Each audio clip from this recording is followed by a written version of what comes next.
आज हम पढ़ेंगे general organic chemistry from basic to advance. तो फर्स्ट क्लास है ये हमारे जनरल ऑर्गेनिक केमिस्ट्री की। फर्स्ट मतलब जनरल ऑर्गेनिक केमिस्ट्री में हमें क्या क्या पढ़ना है, reaction intermediate, reaction mechanism, reagent और नेम्ड रिएक्शन, दैट्स इट। चलिए तो फर्स्ट हम पढ़ेंगे जनरल ऑर्गेनिक केमिस्ट्री। फर्स्ट है हमारे पास इलेक्ट्रॉनिक इफ़ेक्ट। इलेक्ट्रॉनिक इफ़ेक्ट के फर्दर हमारे पास 4 टाइप्स होते हैं। फर्स्ट है इंडक्टिव इफ़ेक्ट, सेकंड है रेजोनेंस या मेसोमेरिक इफ़ेक्ट। जो मेसोमेरिक इफ़ेक्ट होता है वो हमारा 90% सिमिलर होता है रेजोनेंस इफ़ेक्ट के जैसा। थर्ड है हमारे पास हाइपर कॉन्जुगेशन इफ़ेक्ट। फोर्थ है हमारे पास इलेक्ट्रोमेरिक इफ़ेक्ट। और सेकंड हम पढ़ेंगे एरोमेटिसिटी। थर्ड हम पढ़ेंगे acidic strength and basic strength.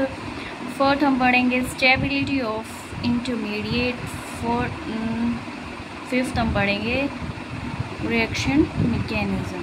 तो फर्स्ट ऑफ ऑल हम पढ़ने जा रहे हैं bond fusion. Bond fusion means किसी भी बॉन्ड का टूटना। तो बॉन्ड फ्यूजन हमारे पास 2 टाइप्स का होता है। First one is homolytic bond fusion and second one is heterolytic bond fusion. तो फर्स्ट वन जो होमोलिटिक बॉन्ड फ्यूजन होता है उसमें हमारे पास चेंज इन इलेक्ट्रोनेगेटिविटी कितनी होती है, 0 होती है। फॉर्मेशन ऑफ फ्री रेडिकल होता है होमोलिटिक फ्यूजन में। और इसका एग्जांपल है हमारे पास हैलोजिनेशन। हैलोजिनेशन किसकी प्रेजेंस में होता है, सनलाइट की प्रेजेंस में होता है, that is H CH4 + Cl2 is equal to CH4 और क्लोरीन की अगर हम रिएक्शन कर डाइक्लोराइड की अगर हम रिएक्शन करवाएंगे तो हमारे पास आएगा CH3Cl। Homolytic fusion take place in presence of sunlight. और फिर है हमारे पास बॉन्ड फ्यूजन होता क्या है। बॉन्ड फ्यूजन होता है breaking of chemical bond, typically एक covalent bond during chemical reaction. फिर हेटेरोलिटिक बॉन्ड फ्यूजन क्या होता है।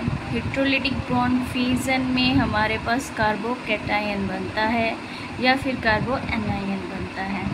अगर हमारे पास जो कार्बन से अटैच्ड ग्रुप की इलेक्ट्रोनेगेटिविटी ज़्यादा है तो वो कार्बन के इलेक्ट्रॉन को अपनी तरफ खींच लेगा और हमारे पास क्या बना देगा, कार्बोकैटायन बना देगा। सेकेंड वन, अगर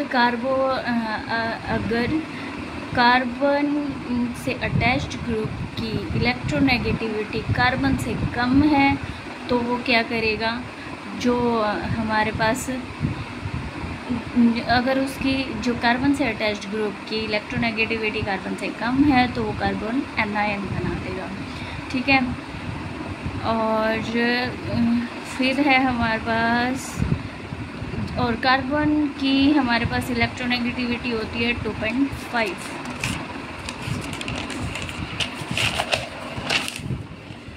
इलेक्ट्रॉनिक इफ़ेक्ट क्या होता है। इलेक्ट्रॉनिक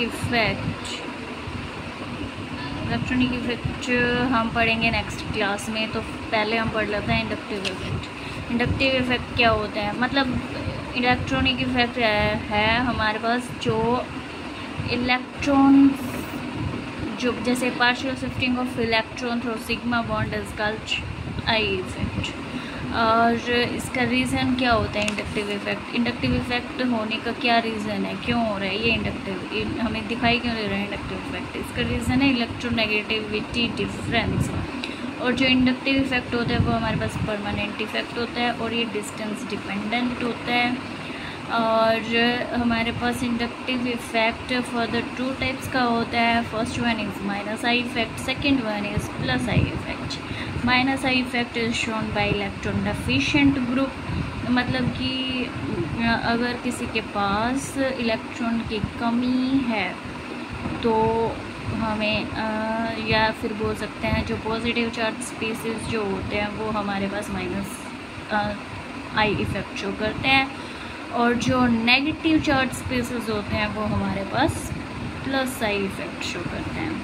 तो जो नेगेटिव I इफ़ेक्ट शो करते हैं वो कौन कौन से ग्रुप हैं, NF3 positive, 2 positive, NO2, CnOROH, fluorine, chlorine, iodine, C111C, carbon double bond carbon, और CH3 और हाइड्रोजन। सबसे कम होता है माइनस आई इफेक्ट हाइड्रोजन में, और फिर शो करता है हाइड्रोजन सबसे कम माइनस आई इफेक्ट। फिर है हमारे पास plus I effect. Plus I effect कौन शो करता है? Shown by electron rich species, जैसे नेगेटिव चार्ज स्पेसेस जो होते हैं हमारे पास प्लस आई शो करते हैं, जैसे कि CH2 negative, NH2 negative, O negative, tertiary alkyl, secondary alkyl, primary alkyl, CD3, CH3, tritium, deuterium और हाइड्रोजन। तो अब देखते हैं हम स्टेबिलिटी ऑफ कार्बन एनायन। जो कार्बन एनायन है ना, डायरेक्टली प्रोपोर्शनल होता है, कार्बन एनायन की स्टेबिलिटी डायरेक्टली प्रोपोर्शनल होती है माइनस आई इफेक्ट की, और इन्वर्सली प्रोपोर्शनल होती है प्लस आई इफेक्ट की। तो हमारे पास क्या है, जैसे हमें दे रखा है एग्ज़ाम्पल फर्स्ट में CH2 के ऊपर ये रिंग सब में कॉमन है, और इस रिंग पे है ना जो डिफरेंस है वो किसका है? फ्लोरीन का है और मिथाइल का है। फ्लोरीन क्या है हमारे पास? फ्लोरीन मतलब जो CH2 ग्रुप है वो हम फ्लोरीन क्या कर रहा है? इलेक्ट्रॉन को अट्रैक्ट कर रहे हैं। तो ये हमारे पास क्या शो करेगा? Minus I effect. फ्लोरीन वैसे भी हमने पढ़ा था माइनस आई इफेक्ट शो करता है, और जो CH3 है वो प्लस आई इफेक्ट शो करता है। तो सबसे ज़्यादा स्टेबल कौन हुआ? सबसे ज़्यादा स्टेबल देखो CH3 की हमारे पास क्या एबिलिटी क्या टेंडेंसी होती है कि ये अपनी इलेक्ट्रॉन डोनेट करता है। फ्लोरीन क्या होता है? इलेक्ट्रॉन को अट्रैक्ट करता है। एक तो कार्बन के ऊपर पहले से पॉजिटिव चार्ज है, ऊपर से फ्लोरीन और इससे इलेक्ट्रॉन खींच रहा है, तो वो इसको क्या करेगा? अनस्टेबल बना देगा। तो सबसे ज़्यादा अनस्टेबल हुआ हमारे पास जिस भी रिंग में फ्लोरीन अटैच है वो वाला ग्रुप। फिर है सेकंड पे हमारे पास जिस भी रिंग में मिथाइल ग्रुप अटैच है वो इसको क्या बना रहा है? स्टेबल बना रहा है, क्योंकि कार्बन के पास पहले इलेक्ट्रॉन की कमी है, इसके ऊपर पॉजिटिव चार्ज दे रखा है, और फिर मिथाइल इसकी थोड़ी बहुत इलेक्ट्रॉन की टेंडेंसी को इंक्रीज़ कर रहा है, तो इस वजह से ये सबसे ज़्यादा स्टेबल हो गया। और तो फिर ऑर्डर क्या होगा इसका? हमारे पास सबसे ज़्यादा स्टेबल है C, और सेकंड पे है हमारे पास A, और थर्ड पे है हमारे पास B। तो C, A, B। और फिर है नेक्स्ट, इसमें हमारे पास क्या अटैच है? NO2 group. हमने पढ़ा है NO2 group minus I effect show करता है। माइनस आई इफेक्ट शो करता है मीन्स ये इलेक्ट्रॉन ले रहा है, इलेक्ट्रॉन डेफिशिएंट ग्रुप है। इलेक्ट्रॉन डेफिशिएंट ग्रुप है तो ऑब्वियसली ये जो कार्बन के ऊपर पॉजिटिव चार्ज पहले से है बेचारे के पास, फिर से उससे खींच रहा है, तो ये हमारे पास माइनस आई इफेक्ट शो करेगा। तो ये इसको क्या करेगा? अनस्टेबल कर देगा। फिर सेकंड मतलब ये डायरेक्टली मतलब इनके बीच में है ना, अभी डिस्टेंस डिपेंडेंट होता है ये इफेक्ट। तो सबसे करीब इसके कौन सा ग्रुप लगा हुआ है? A वाली रिंग में सबसे करीब है, ये सबसे करीब है, तो इसका मतलब ये इसको इसकी स्टेबिलिटी को सबसे ज़्यादा इफ़ेक्ट कर रहे हैं।